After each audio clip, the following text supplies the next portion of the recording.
I'm Clarke Speaks, the catastrophic injury lawyer. Welcome to The Verdict. Welcome back to The Verdict. I'm Clarke Speaks. I'm here with Brian Grosser. Brian, are there circumstances under which an employer refuses to file a workers' compensation claim for an injured worker? Yeah, it doesn't happen a lot, um, but it does happen. And so I'll talk about two instances in particular. One where they just don't do anything, right? They just kind of ignore it. You report the injury. They say, okay, like fill out this report, and then they don't tell you anything, right? In those circumstances, if you are missing, there's a trigger for a workers' compensation claim for in the first place. It's if the insurance carrier has paid more than it's $400 or more in medical benefits, or you've missed more than 1 day of work. That requires them to file what's called a Form 19 and then to give you a Form 18. All right. So they file the Form 19 with the Industrial Commission. You can file the Form 18, or you just give it to your attorney and they can file the Form 18.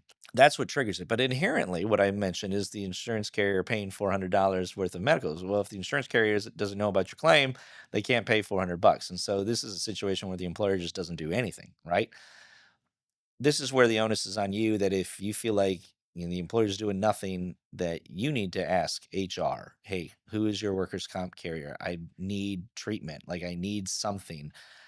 Or if you still get stonewalled by HR, give us a call, right? We will call HR. We will set up something with the insurance carrier because we know who their carriers are.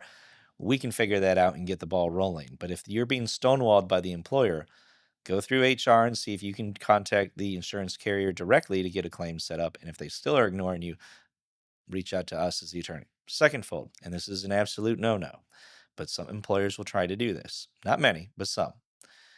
They cannot pay you off. All right. So they can't say, hey, Joe, why don't I just pay you 5 grand and we can let this go away? Because there's an incentive sometimes with these employers to not file a claim. It's going to impact their premiums, or maybe they're going to have to get a new carrier because they'll get their coverage canceled after the end of their policy or what have you. And so they try and just make it go away. Like, hey, here's $5,000. You can use that to go to urgent care and, maybe take a couple weeks off of work. And that way, just don't file a claim. Here's 5 grand.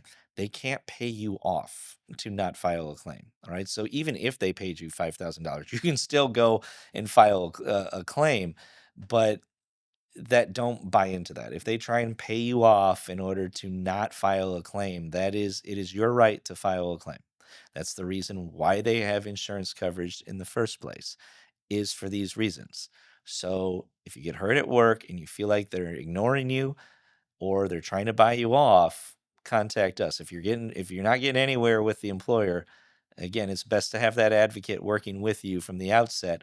And this is a rare situation. It doesn't usually happen, but if it does, it really is probably a good opportunity to get somebody on your side right from the outset and help you out and get at least your claim started. Okay, that's good information. Thank you, Brian. In the next episode, I want to ask you about what happens if your employer does not have workers' compensation insurance. Okay, so we'll see you next time. Thank you. Thanks for joining us. Don't forget to subscribe and follow us to stay up to date with our weekly episodes. We'll see you next time.